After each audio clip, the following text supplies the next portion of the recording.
Hey everyone, and welcome back to our channel. In today's video, we are going to show you how to change the resolution. Let's begin. Now, the first thing that you need to do is to log in using your credentials. If this is your first time in Adobe Premiere Pro, I want you to click the free trial option. And from here, just follow the on-screen instructions and you're good to go.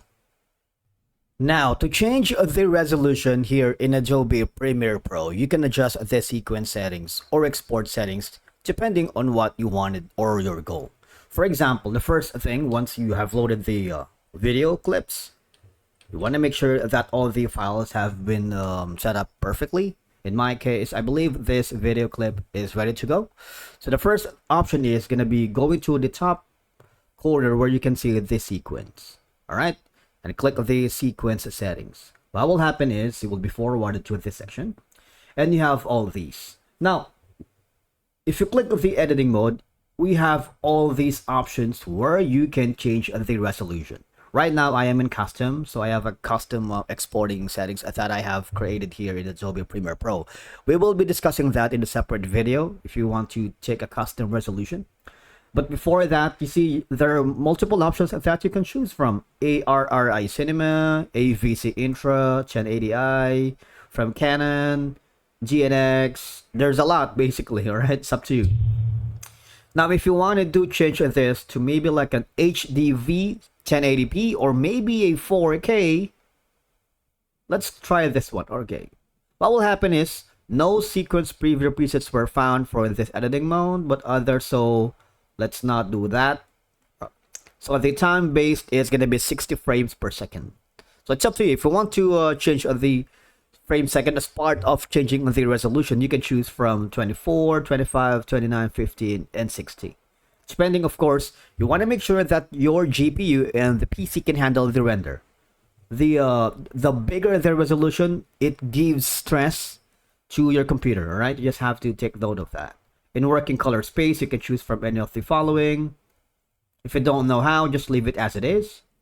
Normally, what to choose, what kind of resolution, the base resolution that you choose is going to be all the default here. For codec, you see, you can adjust the width of 1090 to 1080. You can also click the reset button. If you click the configure preview format, all right, you also have an option. But what the best thing when you're changing the resolution is to make sure you take this option that says maximum bit depth. All right. You see, setting the optimized render preferences to memory is highly recommended when max quality or max bit depth rendering is on. These settings are designed to high performance systems. And again, you want to make sure that your GPU can handle, otherwise it's gonna crash. All right. It creates a lag. And you wanna, I highly suggest you click the maximum render quality, which is I always do a lot here when editing here in the Dplafs YouTube channel. It's a prerequisite. Now, for the VR properties, if you have like a projection, you might want to choose for equi-rectangular if you want. But if you don't have the VR properties, just click on the OK button. All right. So that's one way. I'm not gonna resize this for now. For example, we're gonna use some basic 10 20 maybe. All right, and I'm click on OK. All right, what will happen is you see the had change. All right, so when I do that, the frame ratio has changed as well. It's part of having changing the resolution. Another option is go to the file section, click the export button.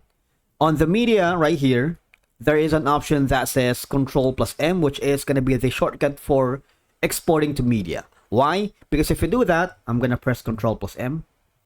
As you can see, it's almost the same process as the sequence settings, wherein you can choose from any of the following format.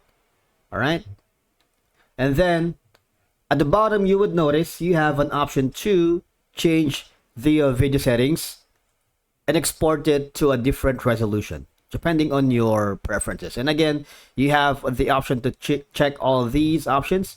Render alpha channel only if you want. You can set the start time code and click the export button. Alright, that's it for today's video. Thank you so much for watching. We will see you again in the next one.